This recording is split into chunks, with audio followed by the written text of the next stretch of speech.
Pathianni Psalm number Zaipawl na sang khat atagin ilongai thang o kanun na lalpa chu fakla ka ko chung om zong to ming thiang lim chu fakru o kanun na lalpa chu fakla athil ti that zong chu thei ngil su ani chuani kholo na zong ngai tam thi na inat na zong ati dam thi na boral na lakata inun chu atlan thi na ngil nei na le na te khum ti thin chia ika su thil tra ina ti tlai thi na chu ti chuan tle rol na su mu pui anga siam tharin om le thin lalpa chon he chena tur zong tan thil fel ta ti sakin ro te arel sak thin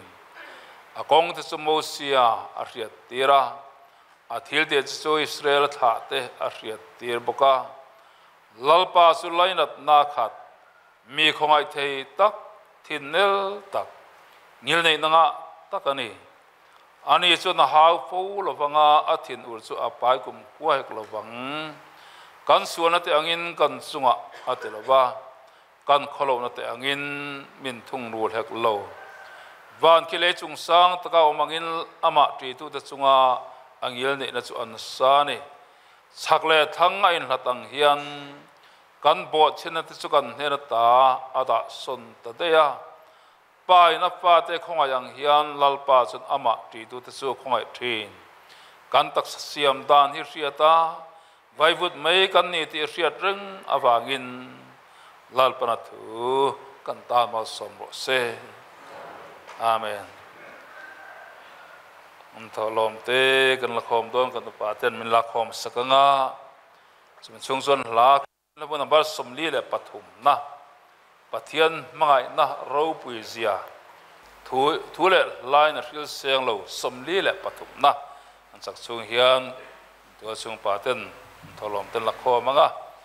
chung tholom te chul la na chung trai na tun upa ar la ram chana lil beng not som lok ma la ni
Itong tayang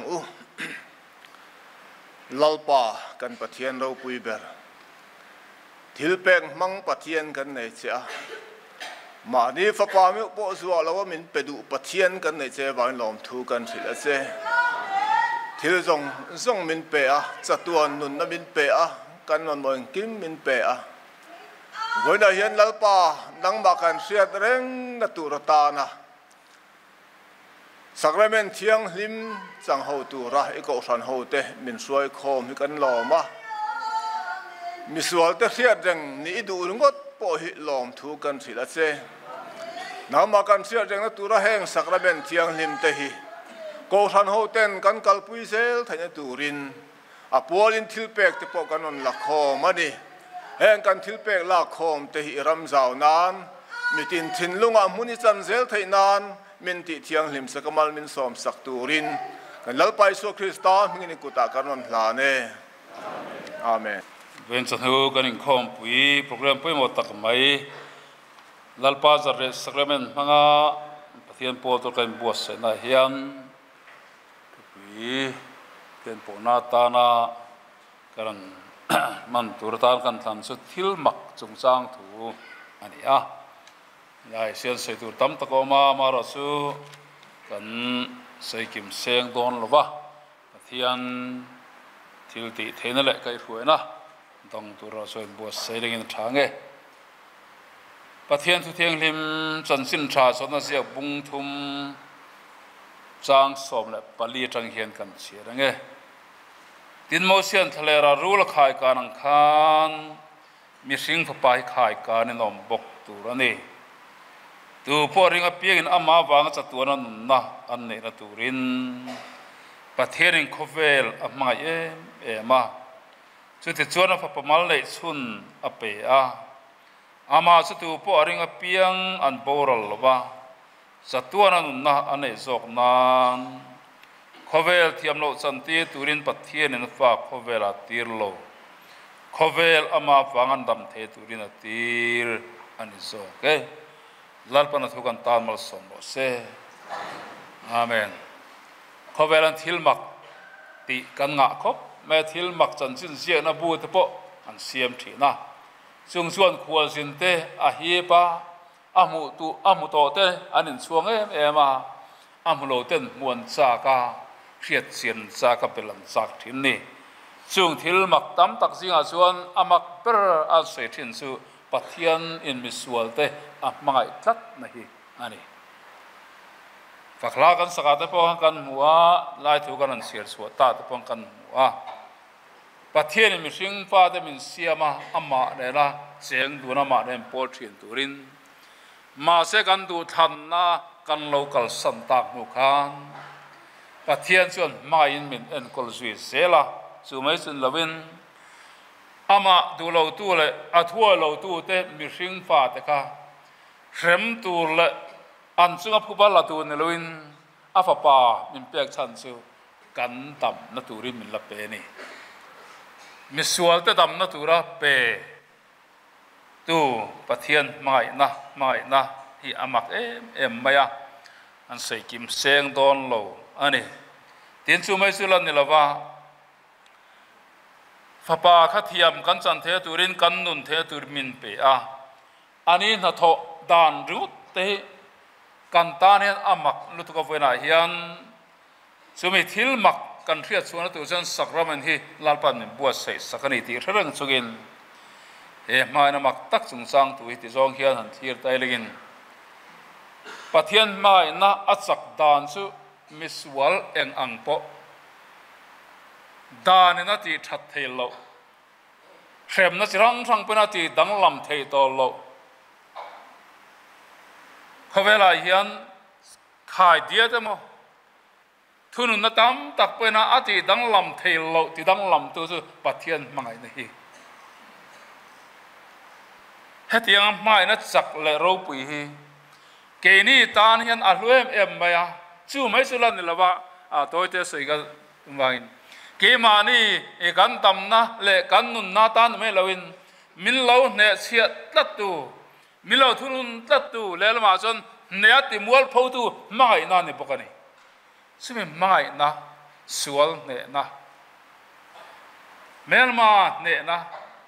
melma na ti rom nun thar nei tura chatuan nun nei tura mai na thil thar min patu ani nei amak em mai ni raldo tu khovela tam em ya raldo na tan embral tu sang po khovela siam thin ma se Pathian in sual fa te min chan chu tu le sual na thil ti thina ne tura ral tu chu mangai na hi ani chu mangai na awang chuan ke ni hi thiam chang kan lom ta ti danglam kan lom ta milu lul terte mikhir khan per ni kan riat te khovela yan atan hianin rem chang tang hi om ko don lo ni ti tur khop po nun thar patu mai na hi sual pur ta min phel tu ani min te zalen tu ani a chu chu mi na muar hia chian phot chuanin anuna hianin kir le turin melma hian thebin norma sala alo ting to lo tur ko pa mai na na luak kha zui an lo ni thina chu tianga mai na thil tu thei chu wena hian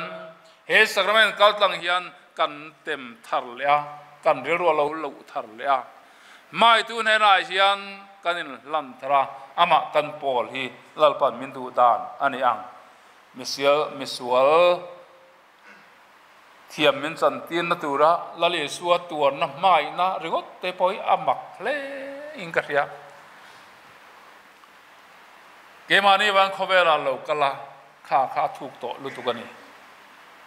eng ti turin mo misual fa te min song chuak turin min chan dam turin kan zinga tha lor turin lo kal lo misual perpo min la chuak turin lali soi alo kalani ti chon rongan bola thu tha tam tak min zir tira su la tok zo lo wangin amor bok na tan cross thi na ngai ta chu phei ju lali su pa na pur le mai kapa the jon he no hi mi pel lu ro sa ti khopin a hu pura ange na ni ma se ke ma thu na nang ma thu thun zo ro se tin lan chung serin mai na chuanin kan ta na ti tu tu zong len mai om lo turin rom ti chung sugin sao chung sugin mang chung sugin akal tlang zela chuan kan ta na ti tu song min len chuat sak lai kha ne sia takin musit takin thil ti thei tu kha in lom ni an tin ya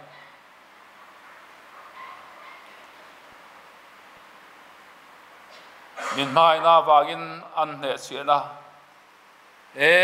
eng ma hi elo ti thei tak lo zo kam ni le i ti thei tak ni suarin rin ta ki ni the turin in ti dam la kheng be tu te khen be na ta ka lo chuk la ke ni poi min ti dam la ti chuan kan ring don che ni tin khem na haw tak te mai la ri suan ma chon ni ma se la li so kha amma in ti dam tur lo kal lo min ti dam tur lo kal so kan ama tu na ta in chan chuak tur lo kal lo tu na mun ta min chan chuak tur lo kal so kan ni chumi mai na chuan in annun hi alwa akhal zel ta ka bagin musit na ne tu ni thil ti then man hun tak chu ni mang ta che anti poin mai na bagin min len chu sak ta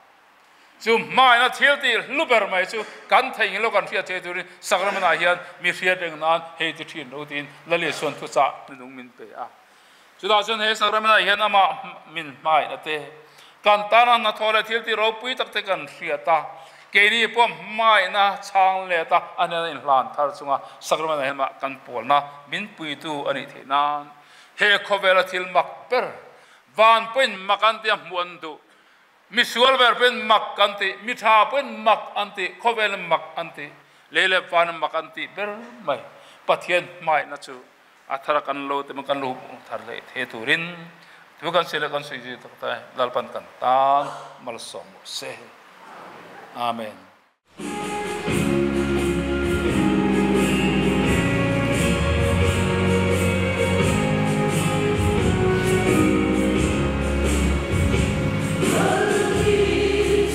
Rolungmuana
lalpa to kan hi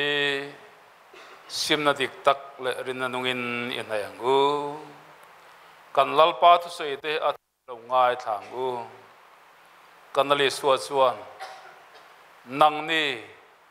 thokrim le phurit phurusong song te u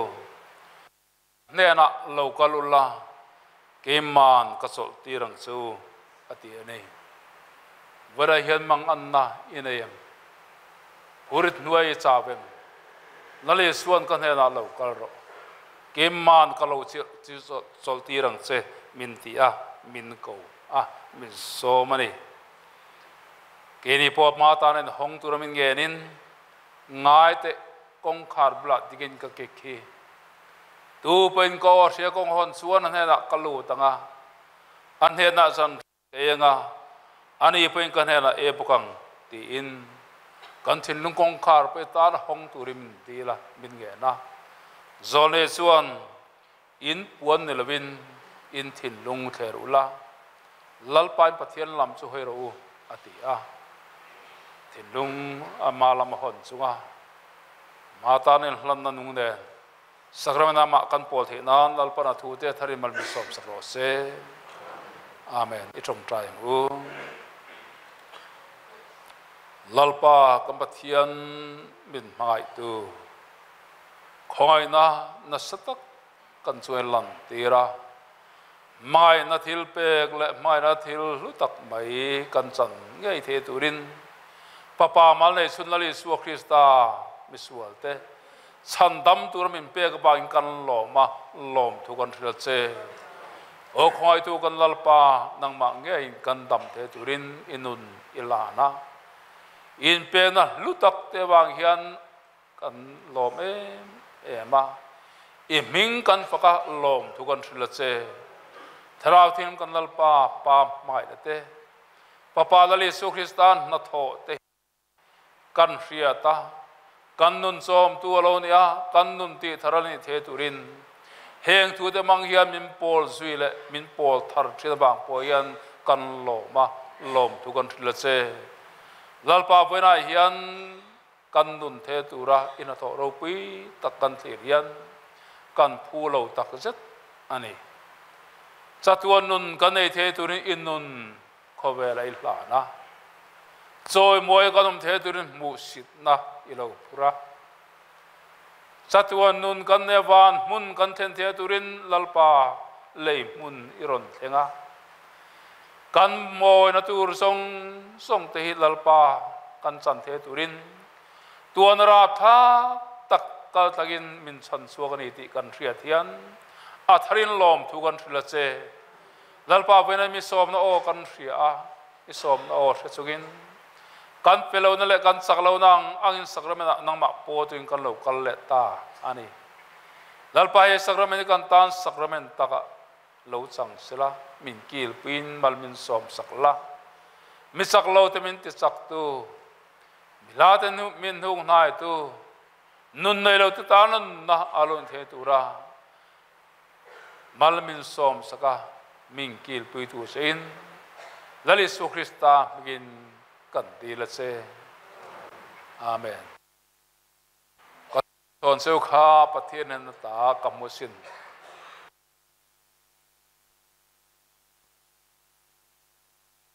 so zoa apela hei ka taksa chu ani ine piangin mi thia teng na ne ti thin do kan ali suan ati kha ini pokan lal pa trele oin e chang hi kan la anga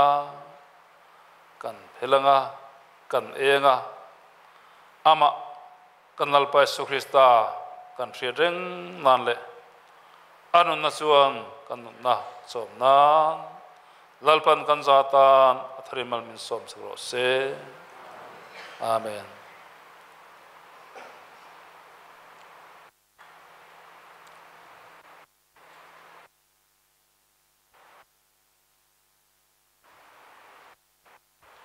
hey back to su ani ine piengin min shedeng na hei hi ti thin ro hei hi ka taksa in aya pek tu chu ani ine pegin min na hei hi ti thin hei hi ka taksa in aya pek tu chu ani ine pegin min shedang na hei hi ti thin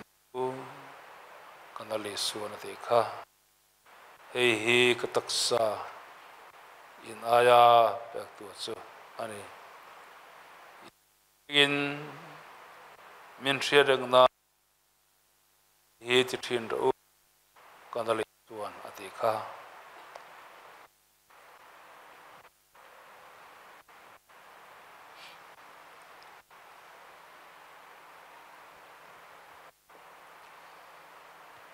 hei ka taksa inaya pek tu chu ani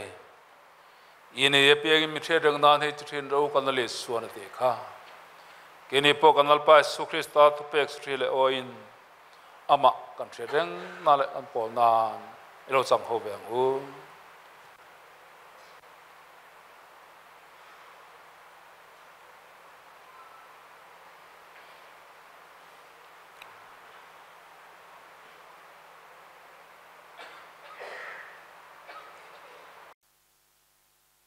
zoa no po chula ka e kathisanat thungthar sualte ga damnana mitam taktana inin piangin mi thereng nan he ti thin ro kanale suan ate kha kini po kanal pa su krista tu pek thile oin he no kan la anga kan inanga ama kanal pa su krista kan thereng nan le thrau thilim ama chang sukai mani ro chen the lalpan kan remna min som sakro se amen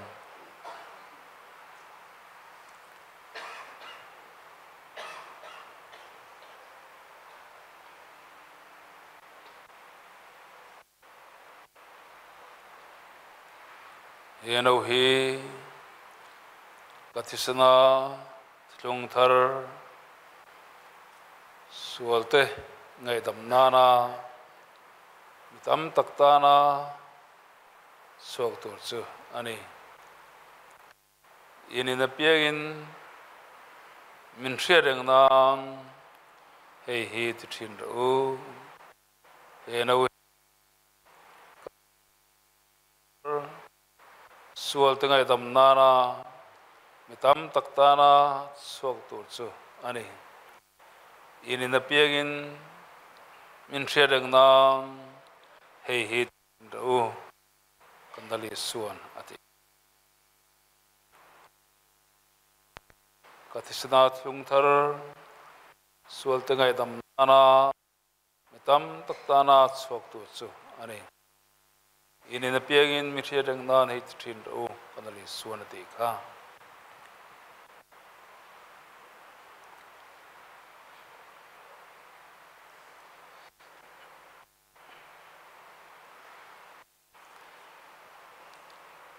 heno hi kathisana thungthar sualtatana sok tur chu ani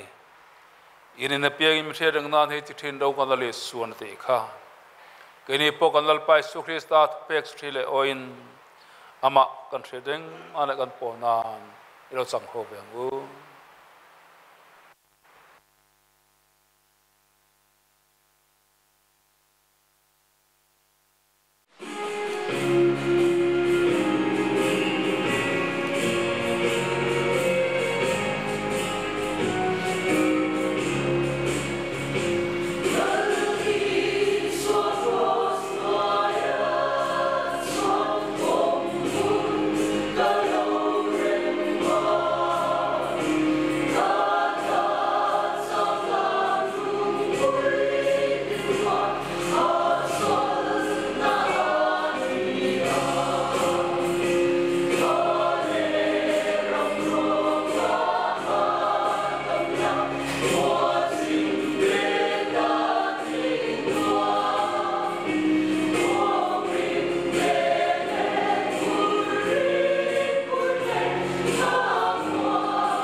Pathianni này trong trái ngô lalpa kan Pathian min mangai tu Chaltlang Pastor Bial Inkhawmpui Sacrament thiang lim buat sai thein min siama voina hian hero puina athara min mutir le wangin lom thu kan thila che lalpa sacrament kan don tak te kha kan zawai tan hian kan mamona zon thewa mal som na ni thene turin I khongai na karon dile kan zawai hian nang mata na in pek na thar neya lalli su Krista kan zuina konga min ti chak to a he lalpa do kan hi min man sakang che kan lalpa du tak Isu Krista mingin kan dile amen la hang pathian pol ho na sui le anga chumi kan sak zo chuan mal som na kan Inkhawm tin tun reven mang sun sai lo som lok nga na ni Christian lo ban bar za le som thum le paruk na o mai na soi thiamilat na zarati suange kha chuti takin min mangaya misual thiam lo chang to nu za le som thum le paruk na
min mangaya athisenin kan sual tela kata min tlan chuaka kwale tuya le pa le pathian lama pui thiam min siam tu ne na ani ma nen ngeya chuan chatuan in choi moi na te ro pui na te om sela pa le fa pa le tharau thiang lim pathian en kim ti theom pui na le kai ruai na duom tak chu in zawai ne na le ko ran mun ti nom te ne na tu na le kum khuain lom zel ro se amen